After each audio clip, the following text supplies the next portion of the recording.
Bonsoir, 20h30 sur France Culture, l'heure de retrouver le feuilleton.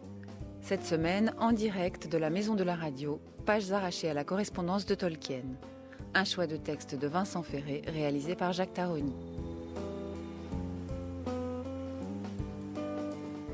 Une découverte de l'écrivain britannique Tolkien à travers sa correspondance. Car si tout le monde a entendu parler du Seigneur des Anneaux, qui connaît vraiment son auteur ? S'il est bien question dans ce feuilleton du grand cycle de la Terre du Milieu, ce choix de lettres de Tolkien entend dépasser une certaine image d'Épinal, celle d'un auteur de fantasy uniquement préoccupé par des mondes imaginaires. Il s'agit toute cette semaine de dévoiler la cohérence de son œuvre jusque dans ses textes les moins connus. Cohérence qui entendait utiliser le merveilleux et le conte de fées pour saisir la réalité intangible de notre monde.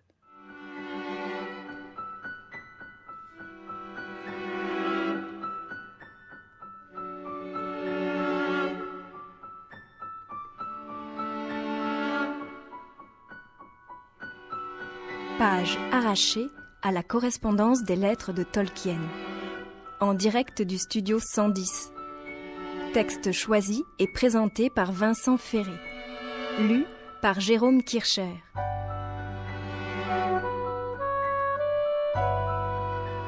L'émission 2 va essayer de proposer quelques lettres qui tournent autour de la conception que Tolkien se fait de la littérature. Lui qui était enseignant à Oxford, spécialiste de nombreuses langues et en particulier du vieil anglais, il a essayé d'établir un lien entre sa connaissance des textes anciens, de la philologie et la création littéraire, en optant, ce qui peut paraître surprenant, pour un univers merveilleux, surnaturel, où on croise des êtres qui n'existent pas dans la réalité. C'est une image de notre monde, mais une image inventée par l'auteur. Donc, on va trouver des lettres autour du merveilleux, de la fantaisie, du conte de fées pour adultes. Aujourd'hui, le merveilleux, la fantaisie et le conte de fées. Kemurðu bráðum að heimsækja mig Klara, hvernig væri nú að leyfa sér að fara í góðan gír saman. Pour Tolkien, accorder une place au merveilleux dans ses récits, dans le Hobbit, le Seigneur des Anneaux ou les divers textes composant le Silmarillion, n'est pas une solution de facilité, ni une invitation gratuite à l'évasion. Loin de proposer au lecteur de fuir la réalité, les textes merveilleux qui entretiennent un lien étroit avec les grandes œuvres du passé, Homère, Virgile, aussi bien que Beowulf, les récits arthuriens, les légendes nordiques, permettent de dépasser une approche superficielle du monde. Ils font ressortir son épaisseur, sa complexité. Je veux chanter avec les ménestrels, faire pinçant la corde, voir l'irréel, déclare le poète dans Mythopoeia, un texte écrit pour défendre les mythes et affirmer qu'ils contiennent une part de vérité. Dans une lettre importante datée de 1951, alors qu'il entrevoit la publication du Seigneur des Anneaux, Tolkien mentionne son goût ancien pour les légendes et son désir d'associer monde réel et monde fictionnel, d'associer une histoire, une langue et un lieu, ce qui explique son jugement sur les récits arthuriens. Lettre à Milton Waldman, 1951. J'ai nourri ab initio une passion tout aussi fondamentale pour les mythes, pour les contes de fées, et surtout pour les légendes héroïques à la lisière du conte de fées et de l'histoire, qui sont bien trop peu nombreuses dans le monde à mon goût. Je n'avais pas encore achevé mes études quand la réflexion et l'expérience me révélèrent que les pôles opposés de la science et du romancé ne relevaient pas de goûts divergents, mais étaient totalement apparentés. Je suis cependant loin d'être érudit en matière de mythes et de contes de fées, car sur ces sujets, j'ai toujours été à la recherche de matériaux, d'éléments d'un certain registre et d'une certaine qualité, et non de simples connaissances. Par ailleurs, et j'espère ici ne pas paraître absurde, j'ai été très tôt attristé par la pauvreté de mon propre pays bien-aimé. Il n'avait aucune histoire propre, je veux dire étroitement liée à sa langue et à son sol. En tout cas, pas de la nature que je recherchais et trouvée dans les légendes d'autres contrées. Il y avait les légendes grecques, les Celtes, les Romanes, les Germaniques, les Scandinaves et les Finnoises qui m'ont fortement marqué, mais rien d'anglais, excepté le maigre matériau des almanachs. Bien sûr, il y avait tout le monde arthurien, mais malgré sa force, il est imparfaitement naturalisé, étant associé avec le sol britannique et non anglais. Et il ne venait pas combler le manque que je ressentais. Premièrement, son côté féerique est trop extravagant, fantastique, incohérent, voire répétitif. Ensuite et surtout, il fait partie intégrante de la religion chrétienne et contient explicitement des éléments chrétiens. Pour des raisons que je ne développerai pas, cela me semble être rédhibitoire. Le mythe et le conte doivent, comme tout art, refléter et contenir des éléments de vérité ou d'erreur d'ordre moral et religieux, mais pas explicitement. Pas sous la forme connue du monde réel, primaire.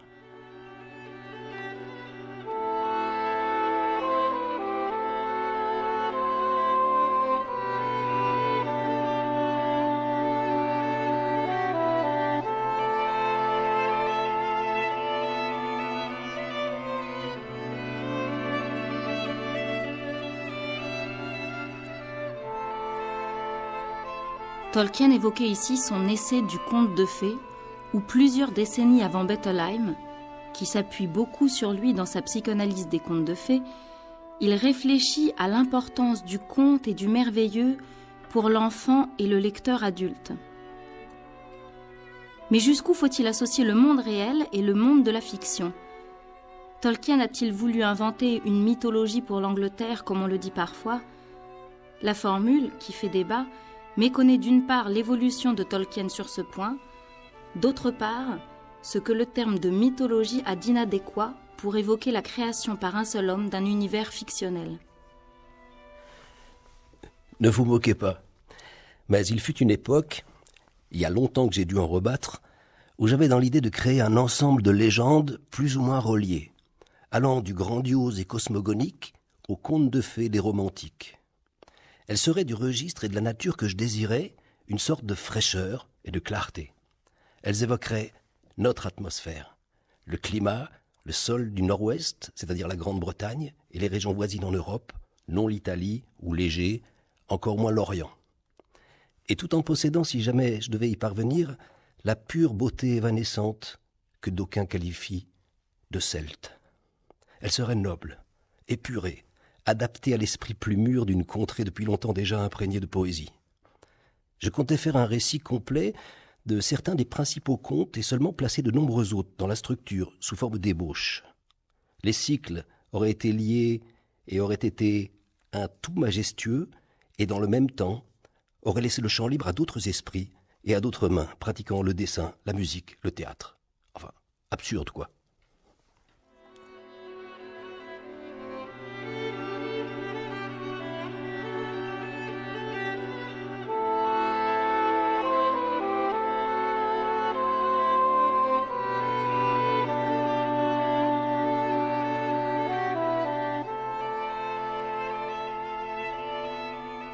Lettre à Michael Strait, 1956, à propos du Seigneur des Anneaux. Comment le conte de fées tel que l'envisage Tolkien peut-il représenter la vérité ? Doit-il aller jusqu'à l'allégorie ? C'est un conte de fées, mais écrit pour des adultes, conformément à la conviction que j'ai autrefois exprimée dans mon essai du conte de fées. Car je pense que le conte de fées a sa propre manière de réfléchir la vérité, différente de celle de l'allégorie, de la satire ou du réalisme, et d'une certaine façon, plus puissante.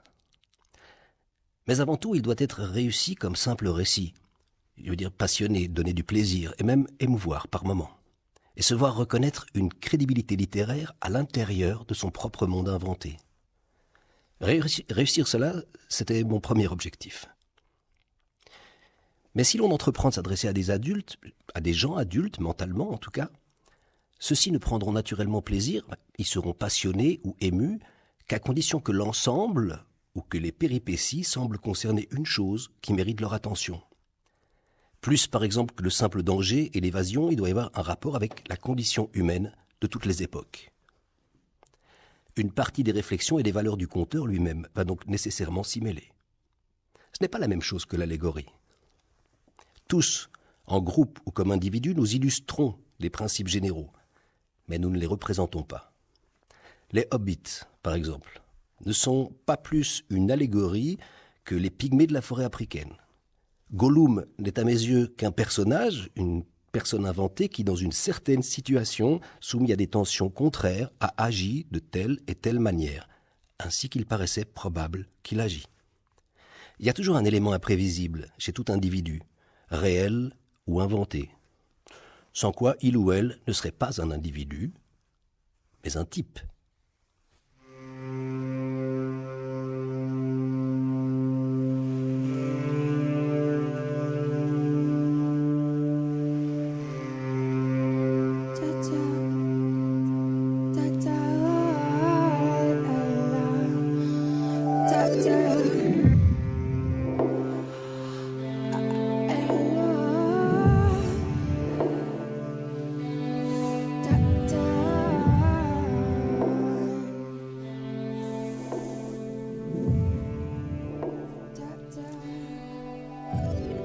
Comment donner forme au roman-monde qui sert de cadre au Seigneur des Anneaux ?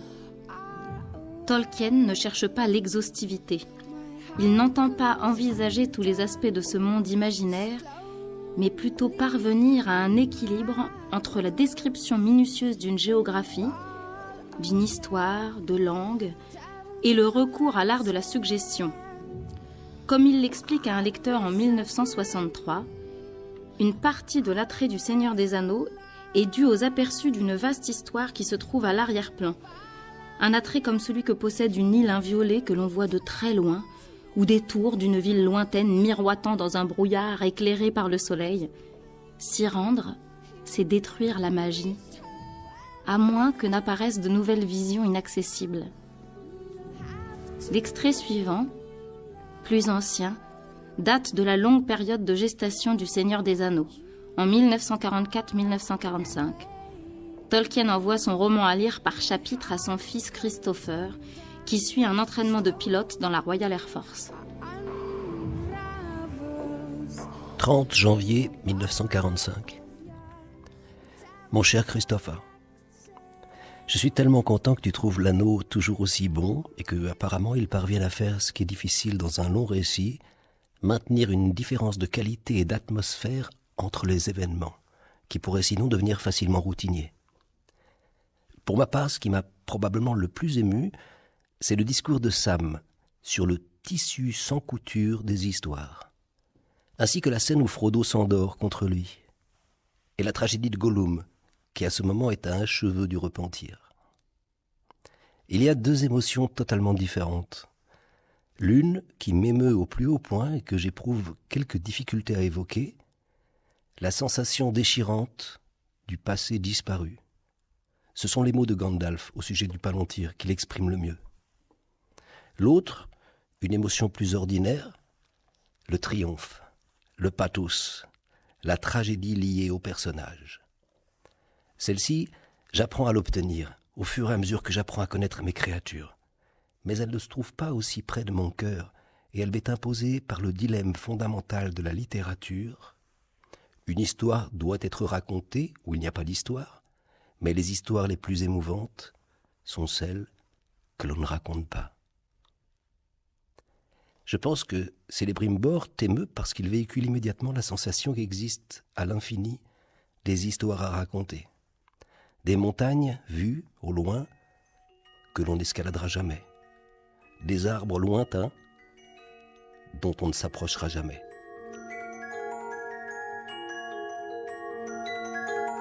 Ash Nazg Durbatuluk, Ash Nazg Gimbatul, Ash Nazg Trakatuluk, Ag. Son ennemi est mort, le ver de la terreur, et toujours ainsi tombèrent ses ennemis.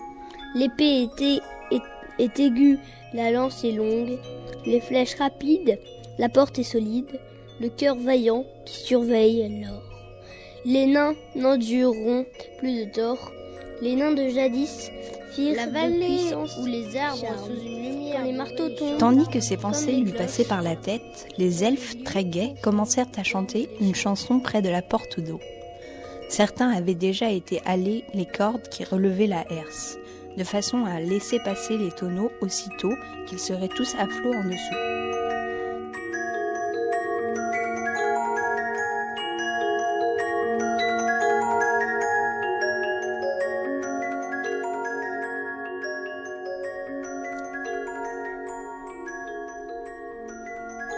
Son essai sur les contes de fées explique le rôle que peut jouer la littérature pour nous aider à mieux percevoir le monde, en particulier lorsqu'elle contient une dimension merveilleuse.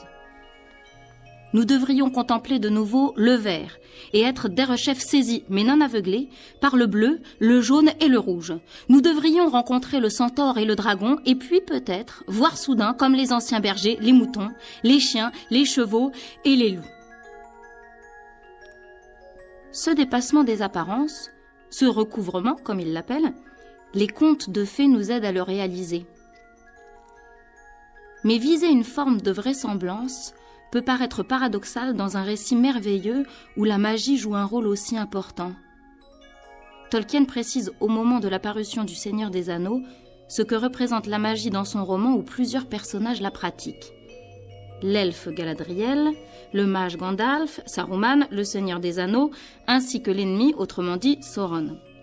Ce passage qui distingue la magie blanche, la magia, et la magie noire, la goétéia ou nécromancie, montre la manière dont Tolkien cherche à doser la présence du merveilleux pour éviter de susciter l'incrédulité du lecteur qui menacerait l'illusion de la fiction.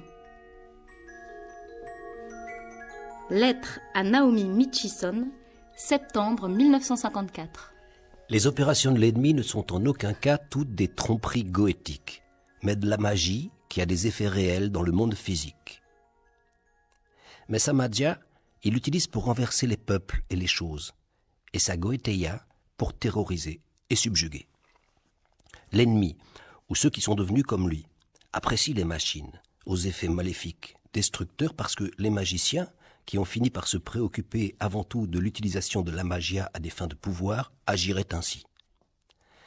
L'intention première, dans l'utilisation de la magia, en laissant de côté toute considération philosophique sur la manière dont cela marcherait, est l'immédiateté, la rapidité, la réduction du travail nécessaire, mais aussi la réduction au minimum, ou jusqu'à sa disparition, du fossé entre l'idée, ou le désir, et le résultat, ou l'effet. Mais la magia peut ne pas être aisée à obtenir. Et en tout cas, si vous disposez de travailleurs esclaves en abondance, ou de machines, souvent la même chose, dissimulées, il peut être aussi rapide, ou assez rapide, d'abattre des montagnes, de détruire des forêts ou de construire des pyramides par ces moyens. Bien entendu, un autre facteur entre alors en jeu, un facteur moral ou pathologique. Les tyrans perdent de vue les objets, deviennent cruels, aiment à briser, blesser et souiller pour l'acte même.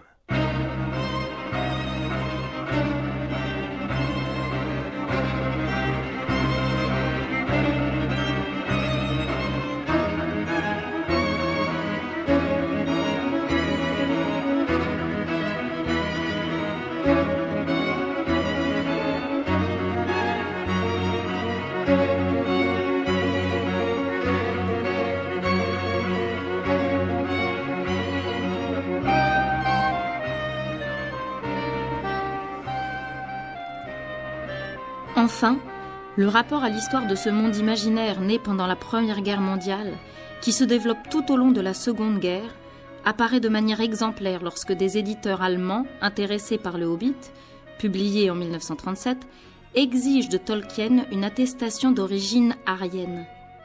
Voici la réponse de Tolkien à son propre éditeur, en juillet 1938, puis l'une des lettres qu'il rédige pour la maison d'édition Rutten und Lönning. Lettre à Stanley Unwin, 25 juillet 1938. Est-ce que je subis cette impertinence parce que je possède un nom allemand ? Ou est-ce que leur loi démente exige un certificat attestant l'origine ariche de toutes les personnes de tous les pays ? Personnellement, je serais disposé à refuser de donner une quelconque Bestätigung, même s'il se trouve que je puis le faire, et à laisser en plan toute traduction allemande. En tout cas, je m'opposerai fermement à ce qu'une telle déclaration apparaisse à la publication. Je ne considère pas la probable absence de tout sang juif en moi comme forcément honorable. J'ai de nombreux amis juifs, et je déplorerais de donner prise à l'idée que je souscris à la doctrine raciale, totalement pernicieuse et non scientifique.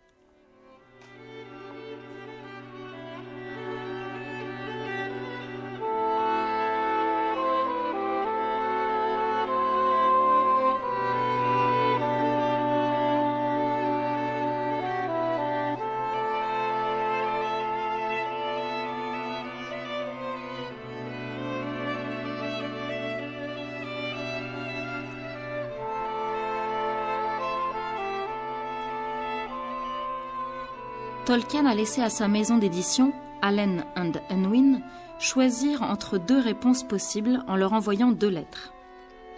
Celle qui suit fut retrouvée dans les archives d'Allen & Unwin.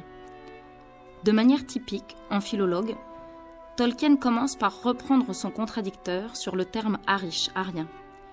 Ensuite, il exprime sa condamnation de la politique menée par les nazis, telle qu'elle apparaît à plusieurs reprises dans sa correspondance. Cette réprobation prend des accents très personnels lorsque Tolkien fait allusion à l'origine allemande de son nom. Lettre à la maison d'édition Rutten und Lönning du 25 juillet 1938. Je regrette, mais je ne vois pas bien ce que vous entendez par arish. Je ne suis pas d'extraction aryenne, c'est-à-dire indo-iranienne, pour autant que je sache. Aucun de mes ancêtres ne parlait l'hindoustani, le perse, le tzigane ou autre dialecte associé. Mais si je suis supposé comprendre ce que vous voulez savoir, si je suis d'origine juive, je ne peux que répondre que je regrette de ne pouvoir apparemment compter parmi mes ancêtres personne de ce peuple si doué. Mon arrière-arrière-grand-père quitta l'Allemagne pour l'Angleterre au XVIIIe siècle. La majeure partie de mon ascendance est donc de souche anglaise, et je suis un sujet anglais, ce qui devrait vous suffire. J'ai été néanmoins habitué à regarder mon nom allemand avec fierté, même tout au long de la dernière et regrettable guerre au cours de laquelle j'ai servi dans l'armée anglaise. Je ne peux cependant m'empêcher de faire remarquer que si des requêtes de cette sorte, impertinentes, déplacées, doivent devenir la règle en matière de littérature, alors il n'y a pas loin à ce qu'un nom allemand cesse d'être une source de fierté.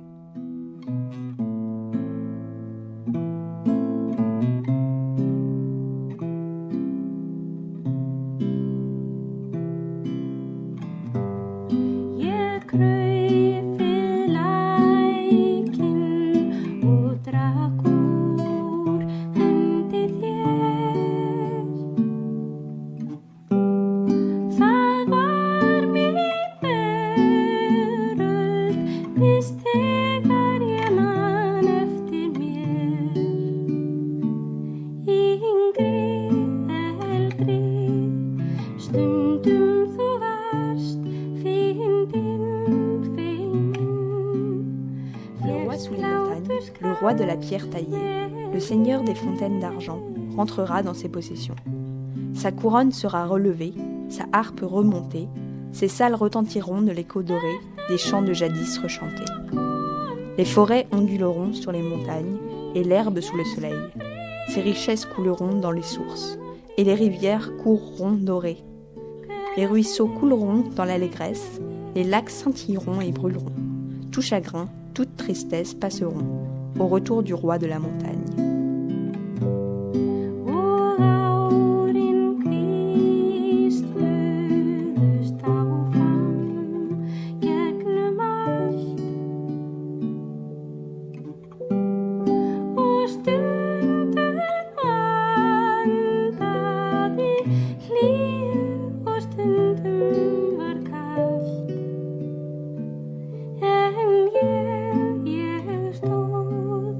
Oftast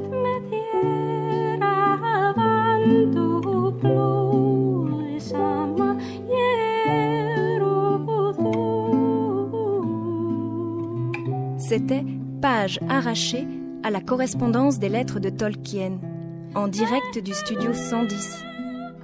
Texte choisi et présenté par Vincent Ferré.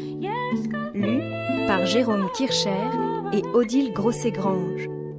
Et les voix de Samuel, Paul et Anna.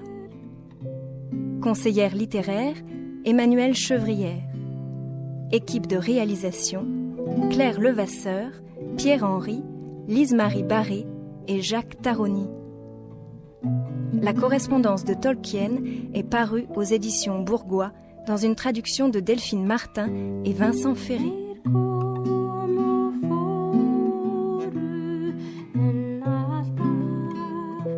Vous pouvez réécouter et podcaster le feuilleton sur franceculture.fr.